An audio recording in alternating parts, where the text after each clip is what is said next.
Hello everyone, welcome back to my YouTube channel Padhai analyse. This is Pooja. आज हम discuss करेंगे NCERT के history के फर्स्ट चैप्टर को, जो कि क्लास 6 का है। और ये एनसीईआरटी बेस्ड सारे ही आपके ये नोट्स की तरह हैं आपके, और ये आपको पीडीएफ में भी प्रोवाइड हो जाएंगे। तो वीडियो को लास्ट तक देखिएगा और समझिएगा कि जो फर्स्ट चैप्टर है क्लास 6 का, इसमें क्या बताया गया है। ये हिस्ट्री का है और इसमें से जो क्वेश्चन है बीच बीच में से आते हैं एग्जाम्स में, तो इसीलिए ये सारे जो मेन पॉइंट है वो मैंने आपको यहाँ पर हाईलाइट कर दिया है। और ये एक तरह का आपका नोट्स ही है, तो इसको ध्यान से देखिएगा। अगर आप चाहे तो स्क्रीनशॉट भी ले सकते हैं और साथ ही साथ आप पीडीएफ पे डाउनलोड कर सकते हैं। तो चलिए स्टार्ट करते हैं सेशन को। नर्मदा नदी के बारे में बताया गया है। यहाँ कई लाख वर्षों से लोग रहते आ रहे हैं और इन लोगों में कुछ संग्राहक थे जो कि आसपास की विशाल संपदा से परिचित और अपने भोजन के लिए जड़ों, फलों और अन्य उत्पादों का यहीं से संग्रह किया करते थे और साथ ही जानवरों का शिकार भी करते थे। तो फर्स्ट चैप्टर में हमें यही बताया गया है, जो हिस्ट्री है उसके फर्स्ट चैप्टर में हमारे इतिहास के बारे में बताया गया, उसमें कि जो लोग रहते थे किस तरीके से रहते थे, क्या खाते थे, क्या पीते थे, कैसे अपने जीवन का निर्वाह करते थे। तो ये सारी चीज़ें बताई गई हैं। तो सबसे पहले नर्मदा घाटी के पास, नर्मदा नदी के पास जो लोग रहते थे वो कई लाख वर्षों से वहाँ रह रहे थे और वहाँ के कुछ संग्राहक थे। संग्राहक का मतलब है जो भोजन को इकट्ठा करते हैं, वो लोग वहाँ पर रहते थे। और वहाँ की जो भी संपदा, विशाल संपदा मतलब कि जो भी खाने पीने की चीज़ें थी, जो फल फ्रूट वगैरह थे, उन सभी के बारे में वो जानते थे। कौन सा खाने योग्य है, कौन सा जहरीला है, ये सारी चीज़ों की जानकारी उन लोगों को होती थी। और वो साथ में जानवरों का शिकार भी करते थे। तो इस तरीके से वो अपने जीवन का निर्वाह करते थे। नेक्स्ट है उत्तर पश्चिम की सुलेमान और किरथर पहाड़ी है। ये बहुत इंपॉर्टेंट है, ये एग्जाम में पूछा भी गया है पिछले ईयर में, तो इसे आप ध्यान से देखिए। यहाँ 8000 वर्ष पूर्व सबसे पहले गेहूं और जौ जैसी फसलों को उपजाना शुरू किया गया था। तो सबसे पहले 8000 वर्ष पहले, अगर क्वेश्चन आपको ये आता है एग्जाम में, या तो किरथर पहाड़ियाँ आ जाएगा, किरथर पहाड़ियाँ और सुलेमान पहाड़ियाँ जो है पश्चिम में कहाँ पर स्थित है ये आ जाएगा, या फिर आपको ये आ जाएगा कि 8000 वर्ष पहले कहाँ पर गेहूँ और जौ की जो खेती है वो स्टार्ट की गई थी। तो ये कहाँ की गई थी? सुलेमान और किरथर पहाड़ियों पर। और भेड़, बकरी और गाय, बैल जैसी पशु को पालतू बनाया गया था। पालतू किसे बनाया गया था, ये भी क्वेश्चन पूछा जा सकता है। और सबसे पहले एक ये भी क्वेश्चन आता है कि सबसे पहले किस जानवर को पालतू बनाया था। तो सबसे पहले जंगली कुत्ते को पालतू बनाया गया था।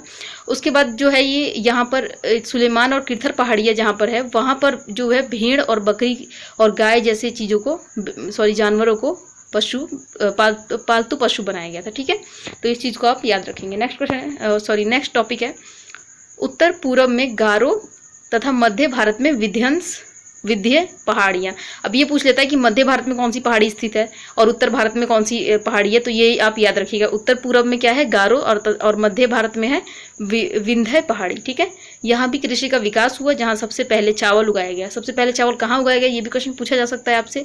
तो हम क्या आंसर लगाएंगे? विंध्य पहाड़ी और गारो। ठीक है, नेक्स्ट टॉपिक है सिंधु और उसकी सहायक नदी। अब ये जो बात थी ये कहाँ की है? नर्मदा नदी के पास की। और नेक्स्ट जो है वो है सिंधु और उसकी सहायक नदियों के पास की। तो लगभग 47 साल पहले इन्हीं नदियों के किनारे सबसे पहले नगर बसने की शुरुआत हुई थी। कौन से नदी के किनारे सबसे पहले नगर बसाया गया था? ये अगर क्वेश्चन आ जाता है तो क्या आएगा? सिंधु नदी और इसकी सहायक नदियों के सामने किनारे, सॉरी। ठीक है, गंगा और उसकी सहायक नदियों के किनारे समुद्र तट के इलाकों में नगरों का विकास लगभग 25 वर्ष पहले हुआ। और गंगा नदी के पास नगरों का विकास कब हुआ? 2500 वर्ष पहले। ठीक है, अगर पूछेगा सिंधु नदी के पास तो 4700 वर्ष पहले, और अगर पूछेगा गंगा नदी के पास तो क्या लिखेंगे? 2500 वर्ष पहले पर टिक लगाएंगे। ठीक है, नेक्स्ट है गंगा और उसकी सहायक नदी सोन। अब गंगा की नदी सहायक नदी कौन है ये भी पूछ सकता है, तो क्या है? सोन। गंगा के दक्षिण में इन नदियों के आसपास का क्षेत्र प्राचीन काल में मगध के नाम से जाना जाता था, जो कि अभी बिहार के नाम से जाना जाता है। तो ये गंगा नदी कहाँ पे है? बिहार में है। बिहार में ज़्यादा लंबी है। ठीक है, ज़्यादातर इसका हिस्सा बिहार में ही आता है। तो बिहार के आसपास का जो इलाका है दक्षिण का, ये सारा क्या है? पहले इसका नाम था मगध, लेकिन अब इसे किस नाम से जाना जाता है? बिहार नाम से जाना जाता है। तो इसे याद रखेंगे। नेक्स्ट है, अगर वीडियो पसंद आ रहा हो तो प्लीज़ वीडियो को लाइक कीजिएगा, चैनल को सब्सक्राइब कर लीजिए, और आने वाली वीडियो की नोटिफिकेशन के लिए आप बेल आइकन को भी दबा लीजिएगा, ताकि हमारी जो वीडियो अपलोड हो वो आप तक पहुंच सके। और ये आज से ये सीरीज स्टार्ट हो गई है, आपकी ये 1 मंथ में कंप्लीट हो जाएगी। जो भी आपका 6th से लेके 8th क्लास तक का जो एनसीईआरटी की एसएसटी जो है वो कंप्लीट करवाने की मैं पूरी कोशिश करूंगी, और आपको पीडीएफ भी प्रोवाइड करा दूंगी। तो इसे ध्यान से देखिए, इसमें से क्वेश्चन बहुत ही सारे बनते हैं। उपमहाद्वीप के एक हिस्से से दूसरे हिस्से में यात्रा। अब लोग रहते थे तो वो लोग यात्राएं भी करते होंगे एक हिस्से से दूसरे हिस्से में, तो ये इसके बारे में यहाँ पर देख लेते हैं। उस समय में ऊंचे पर्वतों, नदियों, पहाड़ियों, रेगिस्तान और समुद्रों के कारण, मतलब उस समय में बहुत ज़्यादा ऊंचे ऊंचे पहाड़ हुआ करते थे, पर्वत हुआ करते थे, रेगिस्तान भी बहुत ही ज़्यादा होते थे, नदियाँ भी होती थी, समुद्र वगैरह होते थे, तो इसकी वजह से जो यात्रा करना बहुत ही ज़्यादा मुश्किल होता था। लेकिन फिर भी लोग यात्रा करते थे, ऐसा नहीं था कि असंभव था यात्रा करना। इस जोखिम को उठाकर वो लोग यात्रा भी करते थे।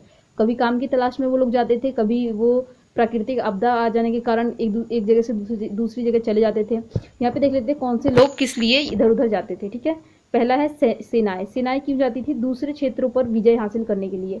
जो सेनाएं हैं वो युद्ध करके दूसरे जगहों पर विजय हासिल करने के लिए, मतलब जीतने के लिए दूसरे क्षेत्रों को, इसलिए वो लोग एक स्थान से दूसरे स्थान जाते थे। जो व्यापारी थे, व्यापारी कभी काफिले में तो कभी जहाज़ों में अपने साथ मूल्यवान वस्तु लेकर एक स्थान से दूसरी स्थान जाया करते थे। अब जो व्यापारी है वो व्यापार के लिए जाया करते थे यहाँ से एक जगह से दूसरी जगह। और धार्मिक गुरु जाते थे सलाह देने के लिए, लोगों को शिक्षा देने के लिए। ये दूसरे गांव में, दूसरे कस्बे में वो लोग जाया करते थे शिक्षा देने और सलाह देने के लिए लोगों को। ठीक है, नेक्स्ट है, कुछ लोग रोचक स्थानों को खोजने के लिए उत्सुकता वश भी यात्रा करते थे। अब कुछ लोग जो इंटरेस्ट के बेस पर भी यात्रा करते थे, किसी को ज़्यादा इंटरेस्ट था अलग अलग चीज़ों की खोज करने का, तो वो लोग भी यात्राएं करते थे, जिससे उन्हें एक दूसरे के विचारों को जानने का मौका मिलता था, एक दूसरे की संस्कृति को जानने का मौका मिलता था कि दूसरी जगह पे लोग कैसे रह रहे हैं और उस जगह पे कैसे रह रहे हैं। जैसे आज के समय से रिलेट कर सकते हैं, अभी भी ऐसा ही है। दूसरे देश में जाओ तो पता लगता है कि वहाँ पर कैसे संस्कृति है, क्या है, उसी तरीके से उस समय भी था। ठीक है, नेक्स्ट है देश का नाम। अब हम यहाँ पे जानेंगे कि हमारे जो इंडिया देश का नाम है वो किस तरीके से इंडिया नाम पड़ा। ठीक है, हम अपने देश के लिए इंडिया या भारत जैसे नाम का प्रयोग करते हैं। अभी रिसेंटली किस चीज़ का प्रयोग करते हैं देश के नाम में? हम इंडिया और भारत यूज़ करते हैं। इंडिया शब्द इंडीज से निकला है, इंडस से निकला है इंडिया शब्द, जिसको संस्कृत में कहा जाता है सिंधु। अब ये क्यों? क्योंकि उस समय सिंधु नदी के किनारे ही ज़्यादातर नगर बसे हुए थे। लगभग 2500 वर्ष पूर्व उत्तर पश्चिम की ओर से आने वाले यूनानियों और ईरानियों ने सिंधु को इंदोस तथा हिंदोस कहा। ठीक है, सिंधु को जो यूनानी आए हुए थे उत्तर पश्चिम, पूरब से उत्तर पश्चिम की ओर से, उन्होंने क्या नाम रखा था सिंधु का? इंदोस या हिंदोस। इस नदी के पूरब में स्थित भूमि प्रदेश को इंडिया कहा। उन लोगों ने क्या किया? जो पूरब में जो प्रदेश स्थित थे उसको कहा इंडिया। ठीक है, और उत्तर पश्चिम में, यहाँ पे पश्चिम आएगा, में रहने वाले लोगों के एक समूह के लिए भरत नाम का प्रयोग किया गया। ठीक है, सबसे पहले भरत नाम का प्रयोग एक समूह के लिए किया गया था जो कहाँ रहते थे? इंडिया, भारत के उत्तर पश्चिम में रहते थे। और इसका उल्लेख संस्कृत की आरंभिक कृति, मतलब जो सबसे पुराना हमारा वेद है ऋग्वेद, उसमें मिलता है। ये इसके बारे में बताया गया है कि किस तरीके से ये नाम पड़ा हमारे भारत का, भारत। बाद में इसका प्रयोग देश के लिए किया जाने लगा, और बाद में इसी का प्रयोग किस लिए किया जाने लगा? देश के लिए। तो इंडिया और भारत यहीं से निकला है। नेक्स्ट है हमारा, यहाँ पर हमारे एक क्वेश्चन यहाँ पे बनता है कि सबसे पुराना वेद कौन सा है? तो यहाँ पे ऋग्वेद आ जाएगा। और ये ऐसे भी क्वेश्चन आ जाता है कि 3500 वर्ष पुराना वेद कौन सा है? तो यहाँ पे भी ऋग्वेद आ जाएगा। तो इस चीज़ को आप ध्यान रखिएगा, ये क्वेश्चन बहुत इंपॉर्टेंट है, लगभग हर बार पूछा जाता है एग्जाम में। ठीक है, नेक्स्ट है पांडुलिपि। अब यहाँ से हम देखेंगे पांडुलिपियाँ क्या होती है, स्रोत क्या होते हैं, किस तरीके से हमें पुरानी चीज़ों के बारे में पता लगता है, जो इतिहासकार किस तरीके से पता लगाते हैं पहले की चीज़ों के बारे में कि उस समय क्या हुआ होगा, किस तरीके से लोग रहे होंगे, क्या खाते होंगे, क्या पीते होंगे। ठीक है, औजार कैसे बनाते होंगे, ये सारी चीज़ें हमें अब यहाँ से पता चलेंगी। ठीक है, किससे पता चलेगी? पहला है पांडुलिपि। पांडुलिपि क्या होता है देख लेते हैं। यह एक पुस्तक है जो हाथ से लिखी हुई है। ये पांडुलिपि जो है एक पुस्तक होती है, एक बुक होती है जो कि हाथ से लिखी गई होती है, इसीलिए इसे क्या कहते हैं? पांडुलिपि कहते हैं। अब जान लेते हैं पांडुलिपि क्यों पड़ा इसका नाम। अंग्रेजी में पांडुलिपि को मैन्यूस्क्रिप्ट कहते हैं। अंग्रेजी में क्या कहते हैं? मैन्यूस्क्रिप्ट। और लैटिन शब्द मैनू से निकला है। अब ये मैन्यूस्क्रिप्ट, मैन्यू शब्द जो है वो कहाँ से निकला है? लैटिन भाषा के मैनू से, जिसका अर्थ होता है हाथ से लिखना। यह पांडुलिपियाँ ताड़पत्र तथा हिमालय क्षेत्र में उगने वाले भुर्ज नाम के पेड़ की छाल से विशेष तरीके से तैयार भोजपत्र पर लिखी मिलती है। तो ये याद रखना है हमें, भुर्ज पेड़ की छाल से बनी होती है, उसी पर लिखा जाता है पांडुलिपि। ठीक है, ये भी क्वेश्चन आता है पेपर में कि किस चीज़ पर पांडुलिपि लिखी जाती है। तो किस पे लिखी जाती है? भुर्ज पेड़ की छाल पर लिखी जाती है। ठीक है, नेक्स्ट पॉइंट है,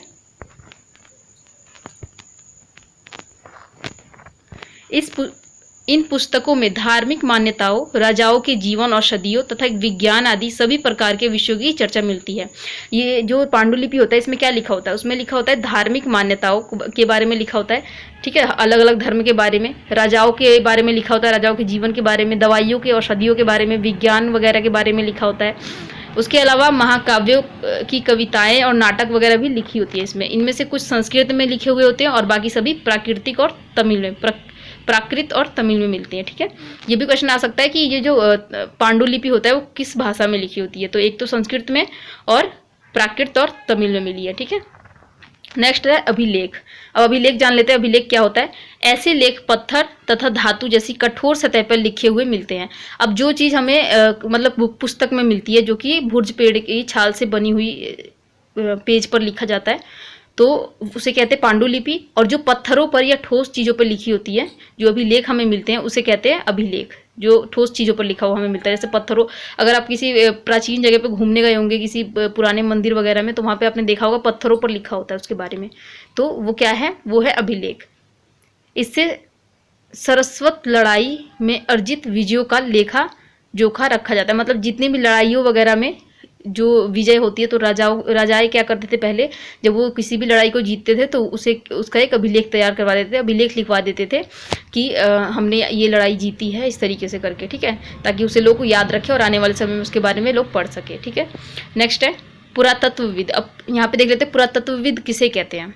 वे लोग जो पत्थर और ईंटों से बनी इमारतों के अवशेषों, चित्रों तथा मूर्तियों का अध्ययन करते हैं, उन्हें पुरातत्वविद कहते हैं, ठीक है। पुरातत्वविद किसे कहते हैं, जो पुरानी चीज़ें जब मिलती है, जैसे खुदाई वगैरह में मिलता है, कोई पत्थर मिल गया, कोई ईंट मिल गई, या पुराने समय में बनाया गया कोई औजार का कोई टुकड़ा वगैरह मिल गया, या फिर राख वगैरह मिल जाती है जब खुदाई में, ठीक है। तो इससे पता चलता है, हम इससे पहले वो पता लगाते हैं कि कितना पुराना है वो मिट्टी जो नीचे से मिली है, ठीक है, वो पदार्थ कितना पुराना है, टेस्ट वगैरह करके ये चीज़ें पता करते हैं। या मूर्ति मिली है तो कितनी पुरानी है, चित्र मिला है तो कितना पुराना है, तो इससे हमें पता चलता है हमारे इतिहास के बारे में। तो उन्हें ही कहते हैं पुरातत्वविद, जो लोग इसकी खोज करते हैं, ठीक है।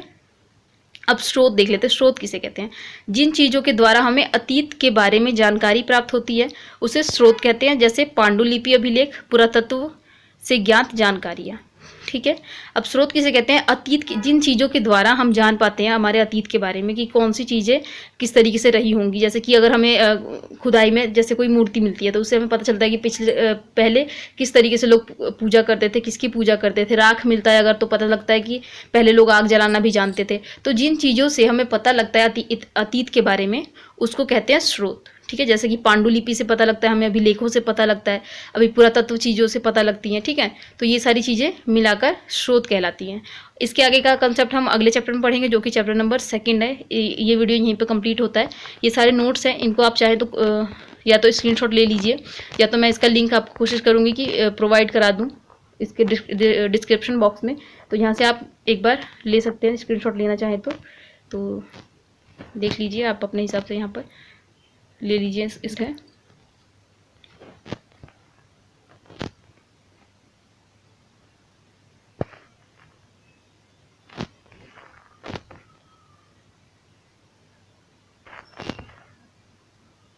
ठीक है, तो इसी के साथ ये वीडियो कंप्लीट होता है। अगर सेशन पसंद आया तो प्लीज़ वीडियो को लाइक कीजिएगा, चैनल को सब्सक्राइब कर लीजिए और बेल आइकन को दबा दीजिए इसी तरीके की अमेजिंग वीडियोस देखने के लिए। इसी तरीके से आपको हर रोज़ एक चैप्टर की जो है समरी आपको मिल जाएगी, और ये नोट्स की तरह है। इसको आप चाहे लिख सकते हैं, चाहे तो आपको PDF तो मिल ही जाएगा, तो वो भी आप देख सकते हैं। और हमारे व्हाट्सअप ग्रुप से जुड़ सकते हैं। अगर जुड़ना चाहते हैं तो कमेंट बॉक्स में नंबर अपना कमेंट कर दीजिए, व्हाट्सअप नंबर।